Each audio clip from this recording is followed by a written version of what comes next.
కానీ కేటీఆర్ ఒక ట్వీట్ చేశాడు, ఒక మాట ప్రెస్ మీట్లో మాట్లాడుతూ కాంగ్రెస్కి 8, బీజేపీకి 8, జాతీయ పార్టీలకు 16 మంది ఎంపీలను ఇస్తే మీరు చేసిన ఘనకార్యం మీద తెలంగాణను అన్యాయం చేస్తున్నది 2 పార్టీలు కలిపినటువంటి మాట. నిన్ను ఎందుకు తీసేసిన నువ్వు ఫస్ట్ ఆలోచించి, ఈ బుద్ధ్వంసం చేసినందుకే నీకు అక్కడ దిక్కు లేకుండా చేసి పడేసాను.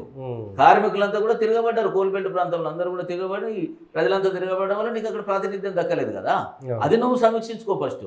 ఇది ఎందుకు చేసిండ్రు అనేది నీకు ఇప్పుడు నేను నెక్స్ట్ వివరిస్తా. ఇది అయిపోయింది, సింగరేణి మొత్తం చాకచక్యంగా తాడిచెర్ల 1 తాడిచెర్ల 2 నాశనం అయిపోయింది. ఇది అక్కడ శ్రీరాంపూర్ చేస్తా అని అయిపోయింది. ఇది పోయింది. ఇంకొకటి జరిగినది ఏమంటే, ఈ చట్టం చేసిన తర్వాత పార్లమెంట్లో ఎవరైనా ఏ చట్టమైనా ఒకసారి చట్టం అయిందంటే దాన్ని అందరం అంగీకరించాల్సిందే. తెలంగాణ కూడా రాష్ట్రంలో ఆర్టికల్ 3 ద్వారా చట్టం ఉంది కాబట్టి తెలంగాణ రాష్ట్రం ఏర్పడ్డది. లేకపోతే ఇంకా ఏదైనా కూడా చట్టం ఉన్నది కాబట్టి మనం చేయగలుగుతున్నాం. అక్కడ బొగ్గు గనుల సంస్థ మొత్తము ఒక స్ట్రీమ్ లైన్గా చేయాలి అని చెప్పని సుప్రీంకోర్టు జడ్జిమెంట్ ప్రకారము పార్లమెంట్లో ఆమోదించిన చట్టం వచ్చిన తర్వాత ఒక వెసులుబాటు కూడా ఇచ్చారు. అది మా ప్రాంత ట్రేడ్ యూనియన్ నాయకులకు తెలుసు, పార్టీ నాయకులు అది ఏం తెలుసు.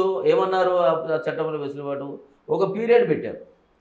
ఆయా ఆ ప్రాంతంలో ఉన్నటువంటి బొగ్గు గనులు ఈ 121 దాంట్లో ఉన్నట్టయితే అక్కడి రాష్ట్ర ప్రభుత్వాలు ఎవరైతే రాష్ట్ర ప్రభుత్వాలు ఉత్పత్తి చేసే సంస్థ సింగరేణి రాష్ట్ర ప్రభుత్వం ఓనర్షిప్, ఈ వీళ్ళు కేంద్ర ప్రభుత్వం దగ్గర ఒక అప్లికేషన్ పెట్టుకుంటే ఆ బొగ్గు గనులు ఈ సింగరేణికే కేటాయించేవాళ్ళు.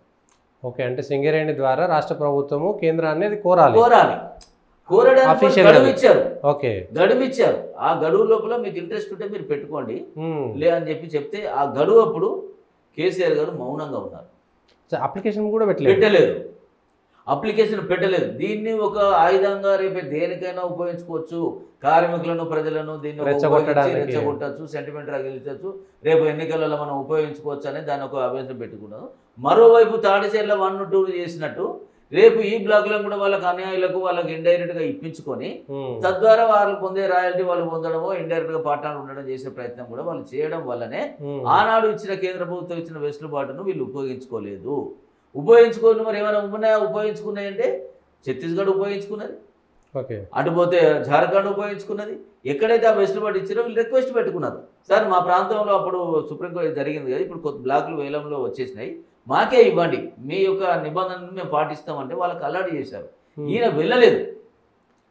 వెళ్ళబోయేసరికి ఆ గడువు ముగిసిన తర్వాత అనుకోకుండా ఇవన్నీ గడువు ముగిసినాక ఆ టెండర్ ప్రక్రియలకి మళ్ళీ బ్లాక్స్ వెళ్ళిపోయినాయి. 4 బ్లాక్స్ ఆటోమేటిక్గా వెళ్ళిన తర్వాత లేదా అంతకుముందున్న వెసులుబాటును ఉపయోగించుకొని మరి అక్కడ తీసుకున్నాడే. ఒరిస్సాలో 9 బ్లాక్ తీసుకున్నాడు. నీకు సింగరేణి సౌత్ తల్ల ప్రేమ ఎందుకు? నీకు సింగరేణి బిడ్డవు కదా, సింగరేణి మీద ప్రేమ ఉన్నది కదా, కార్మికులంతా నీకు ఇది ఉన్నది కదా, మరి నువ్వు అప్పుడెందుకు గడువును వినియోగించుకోలేదు? తీసుకొని మళ్ళీ ఏం చేసినావు? అక్కడ కూడా థర్డ్ పార్టీకి ఇచ్చే ప్రయత్నం చేస్తున్నావు. పేరు కంపెనీది ఉంటుంది, మళ్ళీ వాళ్ళకి సంబంధించిన బంధువులకు ఇచ్చేవారు. ఇవన్నీ ఆ ప్రాంతంలో గోదావరికంలో కానీ కోల్బెల్ట్ అందరికి తెలుసు, అనేకసార్లు పేపర్లో కూడా వచ్చింది. ఇప్పుడు అక్కడ ఉత్పత్తి కూడా కాలేదు, ప్రారంభించలేదు. ఇదన్నీ కూడా కేసీఆర్ గారు కానీ కేటీఆర్ గారు కానీ హరీష్ రావు ఎవ్వరు మాట్లాడినా కూడా చెప్పడానికి అందంగా ఉంటాయి. వాస్తవాలు ఇవి. ఈ వాస్తవాలను ప్రజలకు కూడా తెలుసు కాబట్టి మీ ద్వారా మరొకసారి ప్రజలకు చెప్పే ప్రయత్నం చేస్తున్నాడు. అది వినియోగించుకోలేదు. మధ్యలో తర్వాత వీళ్ళందరూ ఉత్తరం పెట్టినప్పుడు కోల్ మినిస్టర్ గారు మళ్ళీ అవకాశం ఇచ్చినారు. ఇచ్చినప్పుడు అక్కడ నుంచి రియాక్ట్ కావట్లేదు, మీరు జస్ట్ సింగిల్ అప్లికేషన్ వేయండి, మీకే వస్తుంది. మీకు రావడంతో పాటు మీకు ఒకవేళ ప్రైవేట్ ఇష్టం లేకపోతే ఇష్టం ఉండి కనుక చేసినట్టయితే మీకే ఇచ్చేస్తాము. ఆ రాయల్టీ ద్వారా 20 నుంచి 30 వేల కోట్ల అదనపు ఆదాయం మీ రాష్ట్రానికి వస్తుంది. అట్లా ఆయా రాష్ట్రాలు పొందుతున్నాయి. తద్వారా ఏమవుతుందో ఇక్కడ సంక్షేమ పథకాలు కూడా చేయొచ్చని కోల్ మినిస్టర్ స్వయంగా కూడా మాట్లాడితే ఒక దశలో ఒక టెండర్ కొనుకొచ్చుకున్నారు పోయి. అప్పుడు నా శ్రీధర్ గారు సీఎం గారు టెండర్ ఫామ్ తీసుకొస్తే ఆ టెండర్ ఫామ్ నింపి వేయడానికి అనుమతి ఇవ్వలేదు కేసీఆర్. బోర్డ్ ఆఫ్ డైరెక్టర్లు ఒకసారి వాళ్ళకి సంబంధించిన మినిస్టర్ ఏమో పోవాలని తీర్మానిస్తారు, టెండర్ ఫామ్ తీసుకొని వచ్చినాక వేయొద్దని మళ్ళీ తీర్మానిస్తారు.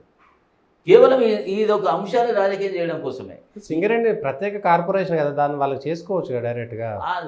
ఓనర్షిప్ స్టేట్ గవర్నమెంట్ ఏది ఉన్నప్పటికీ 40% ఏదైనా పోతాం. మా వాళ్ళు అప్పుడు కూడా చెప్తారు, మీకెంత హోదా మాకు అంతే ఉన్నది, మాకు కూడా కార్మికుల పట్ల సంక్షేమం పట్ల మాకు ఉన్నది అని చెప్పిన సందర్భంలో గతంలో కిషన్ రెడ్డి గారు కూడా ఈయన అసెంబ్లీలో చెప్పాడు, ఇవి బాగా మాట్లాడుతారు బీజేపీ వాళ్ళు, మా దగ్గర ఒక్క కాంట్రాక్ట్ కార్మికులు లేడు, ఉన్నట్టు నిరూపించమని చెప్పంటే మీకు తెలుసు సింగరేణి పోరు యాత్ర చేసి సింగరేణి యాత్ర చేసి 26,000 లిస్టుతో సహా అసెంబ్లీలో సబ్మిట్ చేయడం జరిగింది.